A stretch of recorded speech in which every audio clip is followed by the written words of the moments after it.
చెప్పాడే ఆయన 2019లో దేవుడు ఇది ఎట్టుంది స్క్రిప్ట్ అన్నాడు కదా, దేవుడి స్క్రిప్ట్ వరుసగా వస్తూనే ఉన్నాయన్నమాట ఒక్కొక్కటి. సో ఇది సో ఐ థింక్ ఇప్పుడు ఆర్థిక మంత్రి చెప్పిన వైసీపీ గానీ ఈ అప్పు తెచ్చుకోవడం కోసమే సంబరపడ్డారని హేళన చేస్తాను మిమ్మల్ని. ఇప్పుడు అమ్మా సాక్షి టీవీ దానికోసమే వాళ్ళు పెట్టుకున్నారు. అమర్ రాంబాబు ట్వీట్లు పెట్టడానికే ఉన్నాడు. వాళ్ళ పని వాళ్ళు చేస్తున్నారమ్మా. వాళ్ళకి జీతాలు రావు కదా.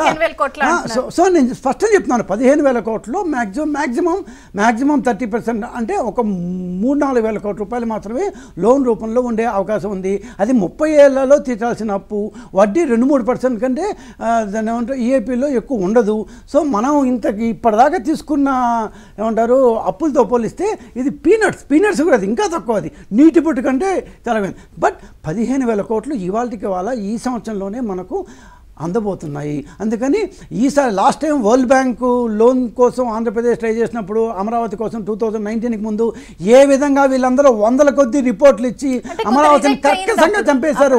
అమరావతి లోన్ ఏ విధంగా ఆపేశారో మనందరికీ తెలుసు. అమరావతిని ముందుకు పోనీయకుండా జగన్మోహన్ రెడ్డి గారు ఎంత ప్రయత్నించారో అంత ప్రయత్నించారు, కానీ ప్రతిసారి ఆయనకి బూమరాంగ్ అవుతూనే ఉంది. ఈసారి కూడా బడ్జెట్ లో ఎలకేషన్ లేదు కదా. ఇది ఈఏపీ అమ్మా, వాళ్ళకి అంత స్థాయి లేదు. ఎక్స్టర్నల్లీ ఎయిడెడ్ ప్రాజెక్ట్స్ అంటే బడ్జెట్లో అలొకేషన్ కాదు. వరల్డ్ బ్యాంక్ లోన్ కావచ్చు, ఏషియన్ డెవలప్మెంట్ బ్యాంక్ లోన్ కావచ్చు, ఇంకొక దాని ఎక్స్టర్నల్ బయలేటరల్ ఏజెన్సీ లోన్లు కావచ్చు. ఇవంతా ఇక్కడి నుంచి మనం వాళ్ళకి ఎస్టిమేట్ పంపిస్తాము. ఎస్టిమేట్లు మన దగ్గర రెడీగా ఉన్నాయి. ఆల్రెడీ ఇంతకుముందు వరల్డ్ బ్యాంక్ పంపించింది. పాత మాస్టర్ ప్లాన్తో చేస్తున్నాము. మాస్టర్ ప్లాన్ ఏ విధంగా అమరావతిలో ఇప్పటిదాకా మార్చలేదు. నారాయణ గారు చాలా స్పష్టంగా చెప్పారు, మాస్టర్ ప్లాన్ మనం మార్చలేదని. ఆ ఎస్టిమేట్స్ సిఆర్డీఏ దగ్గర అట్లే ఉన్నాయి.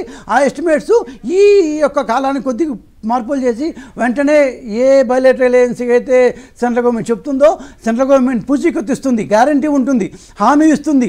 సెంట్రల్ గవర్నమెంట్ దగ్గర ఉండి ఫెసిలిటీ చేసి మనకు లోన్ ఇప్పిస్తుంది. ఇంకా అంతకంటే ఏం కావాలమ్మా? ఆ లోన్ లో 70% వాళ్ళే కట్టారు.